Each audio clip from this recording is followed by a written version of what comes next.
السلام علیکم ورحمۃ اللہ وبرکاتہ۔ جماعت ہفتم مضمون اردو سبق نمبر 4 بوڑھی کاکی حصہ 3۔ پیارے بچوں، آج کے اس سیشن میں انشاءاللہ ہم سبق کا تیسرا اور آخری حصہ پڑھیں گے، تو چلیے شروع کرتے ہیں۔ بسم اللہ الرحمن الرحیم۔ بوڑھی کاکی اکڑو بیٹھ کر ہاتھوں کے بل کھسکتی ہوئی آنگن میں آئیں۔ مہمانوں کی جماعت ابھی بیٹھی ہوئی تھی، وہ رینگتی ہوئی ان کے بیچ میں جا پہنچی۔ کئی آدمی چونک کر اٹھ کھڑے ہوئے، آوازیں آئیں، ارے یہ کون بڑھیا ہے؟ بدرام کاکی کو دیکھتے ہی غصے سے تل ملا گئے۔ تل ملانا، غصے سے تل ملانا، دیکھیے یہاں پر لفظ آیا ہے تل ملانا، تل ملا گئے، یہ والا تل مل یعنی بہت زیادہ جو ہے غصے میں آگ بگولا ہو گئے۔ پوریوں کا تھال لیے کھڑے تھے، تھال کو زمین پر پٹک دیا اور جس طرح بے رحم ساہوکار اپنے کسی مفرور اسامی کو دیکھتے ہی جھپٹ کر اس کا ٹیٹوا لیتا ہے، اسی طرح لپک کر انہوں نے بوڑھی کاکی کے دونوں شانے پکڑے اور گھسیٹتے ہوئے لا کر اندھیری کوٹری میں دھم سے گرا دیا۔ بڑا ظالم آدمی تھا۔ بوڑھی کو جو ہے گھسیٹتا ہوا، شانے پکڑ کر، دیکھیے یہاں پر لفظ آیا ہے شانے یعنی کندھے، کہاں پر گیا وہ لفظ؟ یہ والا لفظ شانے پر یعنی کندھوں کو پکڑ کر گھسیٹتا ہوا لا کر اندھیری کوٹری میں دھم سے گرا دیا۔ مہمانوں نے کھانا کھایا، گھر والوں نے کھایا، باجے والے دھوبی چمار بھی کھا چکے تھے، لیکن بوڑھی کاکی کو کسی نے نہ پوچھا۔ بدرام اور روپا دونوں ہی انہیں ان کی بے حیائی کی سزا دینے کا تصفیہ کر چکے تھے۔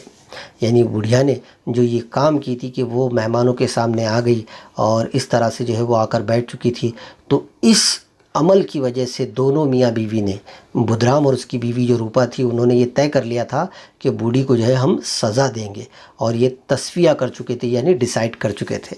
ان کے بڑھاپے پر، بے کسی پر، فطور عقل پر کسی کو ترس نہیں آتا تھا۔ اب بیچاری بوڑھی ہے اور جو ہے وہ بے کس ہے، فطور یعنی بڑھاپے میں اکثر فطور عقل، یہاں پر ایک لفظ آیا دیکھیے فطور عقل، یہ والا لفظ فطور عقل یعنی جو ہے بڑھاپے میں اکثر یہ ہوتا ہے یادداشت لوگوں کی کمزور ہو جاتی ہے، تو بوڑھی کی اس کمزور یادداشت پر بھی کسی کو ترس نہیں آیا، اور اکیلی لاڈلی ان کے لیے کڑ رہی تھی۔ وہ جو چھوٹی سی بچی تھی نا، بس وہ اس بوڑھی کے لیے پریشان تھی۔ دونوں بار جب اس کی ماں اور باپ نے کاکی کو بے رحمی سے گھسیٹا تو لاڈلی کا کلیجہ بیٹھ کر رہ گیا تھا۔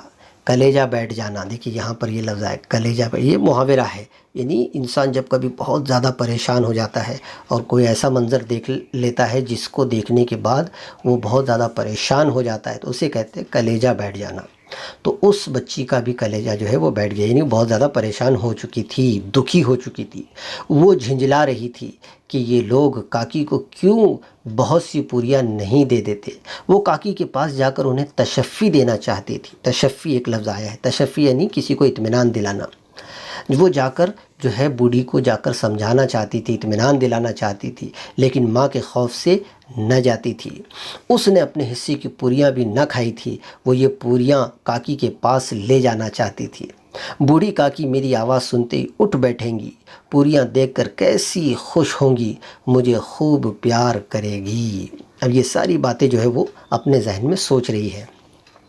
رات کے 11 بج چکے تھے۔ روپا آنگن میں پڑی سو رہی تھی، لاڈلی کی آنکھوں میں نیند نہ تھی۔ کاکی کو پوریاں کھلانے کی خوشی اسے سونے نہ دیتی تھی۔ جب اسے یقین ہو گیا کہ اماں غافل سو رہی ہیں تو وہ چپکے سے اٹھی، پٹاری اٹھائی اور بوڑھی کاکی کی کوٹری کی طرف چلی۔ بوڑھی کاکی کو محض اتنا یاد تھا کہ کسی نے میرے شانے پکڑے، پھر انہیں ایسا معلوم ہوا جیسے کوئی پہاڑ پر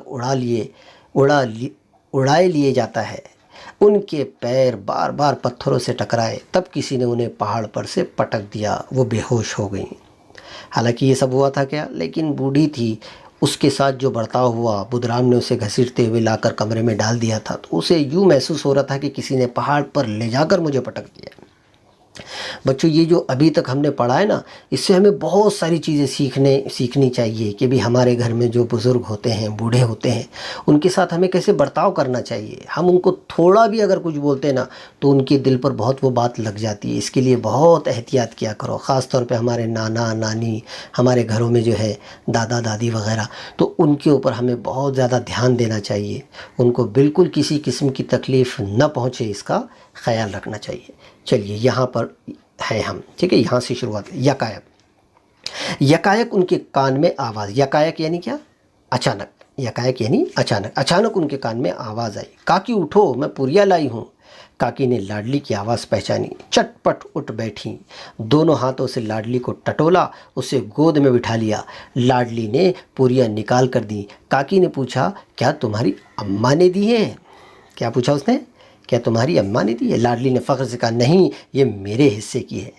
کاکی پوریوں پر ٹوٹ پڑی، بیچاری بھوکی تھی اور جو ہے وہ بھوک کے عالم میں پوریوں پر ٹوٹ پڑی۔ دیکھیں یہاں پر لفظ آیا ہے ٹوٹ پڑنا، یعنی جب کوئی بہت زیادہ بھوکا ہوتا ہے تو وہ کھانے کی طرف کیسے جھپٹتا ہے، تو ٹھیک اسی طرح سے بوڑھی بھی جو ہے کھانے پر جھپٹی۔ 5 منٹ میں پٹاری خالی ہو گئی۔ لاڈلی نے پوچھا، کاکی پیٹ بھر گیا؟ جیسے تھوڑی سی بارش ٹھنڈک کی جگہ اور بھی حبس پیدا کر دیتی ہے، اسی طرح چند پوریوں نے کاکی کی اشتہا اور رغبت کو اور بھی تیز کر دیا تھا۔ بولی، نہیں بیٹی، جا کے اماں سے اور مانگ لاؤ۔ جیسے بارش ہوتی ہے نا، تھوڑی سی بارش ہوتی ہے تو کیسے زمین کے اندر سے بجائے ٹھنڈک کے اور زیادہ ہم کو ہیٹ یعنی گرمی محسوس، ٹھیک اسی طرح سے تھوڑی سی غذا کی وجہ سے جو ہے وہ اور زیادہ بوڑھی کی جو بھوک ہے وہ اور زیادہ بڑھ گئی۔ لاڈلی نے کہا، اماں سوتی ہے، جگاؤں گی تو مارے گی۔ کاکی نے پٹاری کو پھر ٹٹولا، اس میں چند ریزے گرے تھے، انہیں نکال کر کھا گئی۔ اب دیکھو یہ جو ریزے ہوتے ہیں، ریزے یعنی روٹی کے جو باریک باریک ٹکڑے ہوتے ہیں بچے ہوئے، تو بوڑھی بھوک کے عالم میں وہ ٹکڑوں کو کھانے لگی، انہیں نکال کر کھا گئی۔ بار بار ہونٹ چاٹتی تھی، چٹخارے بھرتی تھی۔ یکایک لاڈلی سے بولی، میرا ہاتھ پکڑ کر وہاں لے چلو جہاں مہمانوں نے بیٹھ کر کھانا کھایا تھا۔ لاڈلی ان کا منشا نہ سمجھ سکی، منشا یعنی وہ کیا کہنا چاہتی ہے وہ اس بات کو سمجھ نہ سکی۔ اس نے کاکی کا ہاتھ پکڑا اور انہیں لا کر جھوٹے پتلوں کے پاس بٹھا دیا۔ وہ جو پتے کے جو برتن تھے جہاں پر بیٹھ کر لوگوں نے جس میں لوگوں نے کھانا کھایا تھا، وہاں لا کر کاکی کو بٹھا دیا، اور غریب بھوک کی ماری بڑھیا پتلوں سے پوریوں کے ٹکڑے چن چن کر کھانے لگی۔ دہی کتنا لذیذ تھا، سالن کتنا مزیدار، کچوریاں کتنی سلونی، سموسے کتنے خستہ اور نرم۔ اب وہ کھاتے کھاتے ان ساری غذاؤں کے بارے میں سوچ رہی تھی۔ عین اسی وقت روپا کی آنکھ کھلی، ٹھیک اسی وقت اسے معلوم ہوا کہ لاڈلی پاس تھی۔ چوکی چارپائی کے ادھر ادھر تاکنے لگی کہ کہیں لڑکی نیچے تو نہیں گر پڑی۔ اسے وہاں نہ پا کر اٹھ بیٹھی تو کیا دیکھتی ہے کہ لاڈلی جھوٹے پتلوں کے پاس چپ چاپ کھڑی ہے اور بوڑھی کاکی پتلوں پر سے پوریوں کے ٹکڑے اٹھا اٹھا کر کھا رہی ہے۔ روپا کا کلیجہ سن سا ہو گیا۔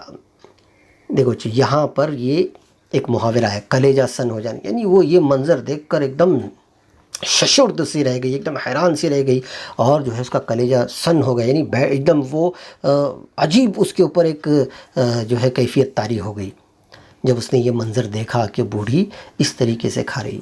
یہ وہ نظارہ تھا جس سے دیکھنے والوں کے دل کانپ اٹھتے ہیں۔ دل کانپ اٹھنا یہ بھی ایک محاورہ ہے، دیکھیے یہ اعلیٰ۔ درد اور خوف سے اس کی آنکھیں بھر آئیں، آنکھیں بھر آنا، نئے نئے محاورے یہاں پر آپ لوگوں کو دیکھنے کو مل رہے ہیں، یعنی آنکھوں میں پانی آ جانا۔ اس کو اپنی خود غرضی اور بے انصافی آج تک کبھی اتنی صفائی سے نظر نہ آئی تھی۔ ہائے میں کتنی بے رحم ہوں، جس کی جائیداد سے مجھے 200 روپے سال کی آمدنی ہو رہی ہے، اس کی یہ درگت، اور میرے کارن، اے ایشور مجھ سے بڑا بھاری گناہ ہوا ہے، مجھے معاف کر دو۔ اس نے دل میں جو ہے اپنے خدا سے معافی مانگی۔ روپا نے چراغ جلایا، اپنے بھنڈارے کا دروازہ کھولا۔ بھنڈارا باورچی خانہ، جہاں پر کھانا بنتا ہے، جہاں کھانے کی چیزیں رکھی ہوئی ہوتی ہے، راشن رکھا ہوا ہوتا ہے، وہ کھولا، اور ایک تھالی میں کھانے کی سب چیزیں لیے ہوئے بوڑھی کاکی کی طرف چلی۔ کاکی اٹھو کھانا کھا لو، روپا نے رقت آمیز لہجے میں، رقت آمیز یعنی درد بھرے انداز میں، یہ دیکھیے یہاں پر رقت آمیز لہجے میں کہا، مجھ سے آج بڑی بھول ہوئی، اس کا برا نہ ماننا، پرماتما سے دعا کرو کہ وہ میری خطا معاف کر دے۔ اب اس کو احساس ہوا، اس لیے اس نے جو ہے وہ معافی مانگی بوڑھی سے اور کہا کہ میرے لیے دعا کرو کہ خدا جو ہے میری اس غلطی کو معاف کر دے کہ اس طرح سے میں نے تم کو بھوکا رکھا۔ بھولے بھالے بچے کی طرح جو مٹھائیاں پا کر مار اور گھڑکیاں سب بھول جاتا ہے، بوڑھی کاکی بیٹھی ہوئی کھانا کھا رہی تھی، ان کے ایک ایک روئے سے سچی دعائیں نکل رہی تھی اور روپا بیٹھی یہ روحانی نظارہ دیکھ رہی تھی۔ تو بچوں یہ سبق تھا بوڑھی کاکی، اس میں اگر ہم تھوڑا غور کریں تو بہت سی چیزیں ہم کو سیکھنے ملے گی انشاءاللہ۔ ہمارے گھر میں جو ہمارے ماں باپ ہیں، اس کے علاوہ جو بوڑھے دادا دادی یا نانا جو بھی گھر میں ہیں، ان کا ہمیں بہت خیال رکھنا چاہیے۔ بڑھاپے کی وجہ سے جو ہے اکثر ان کو بار بار بھوک لگتی ہے، تو ہمیں بار بار انہیں پوچھنا چاہیے کہ آپ کو کسی چیز کی ضرورت ہے، اگر ہو تو لا کر دینا چاہیے۔ اگر وہ ہمیں کسی کام کے لیے کہے تو انہیں جھڑکانا نہیں چاہیے، بلکہ ان کی ضرورت کو پورا کرنا چاہیے۔ بچوں ہماری یہ چھوٹی چھوٹی نیکیاں انشاءاللہ ہمیں بڑا اجر دے گی، اللہ ہمیں اس کی برکت سے بڑی ترقی دیں گے۔ ہاں میرا خود کا تجربہ، میں نے کئی ایسے لوگوں کو دیکھا ہے جنہوں نے اپنے بوڑھے ماں باپ، اپنے بوڑھے دادا دادی کی خدمت کی، اللہ نے انہیں بڑی ترقی دی، بڑے جو ہے اونچے مقام پر پہنچایا ہے۔ تو اس کے لیے اس سبق سے ہمیں یہ سیکھنے کو ملا کہ ہمارے گھر میں جو بزرگ ہوتے ہیں ان کا ہمیں بہت خیال رکھنا چاہیے، ٹھیک ہے۔ اچھا اب آپ لوگوں کو کرنا یہ ہے، اس سبق کے بارے میں جو لکھنے کے کام ہے انشاءاللہ میں آپ لوگوں کو میسج کروں گا، اور اس اعتبار سے آپ نے سارا کام اپنا CW میں کرنا ہے۔ تو آج کے سیشن میں اتنا ہی، یہ سبق یہاں ختم ہوا، انشاءاللہ نئے سبق کے ساتھ پھر ملاقات ہوگی اگلے سیشن میں۔ تب تک کے لیے شکریہ۔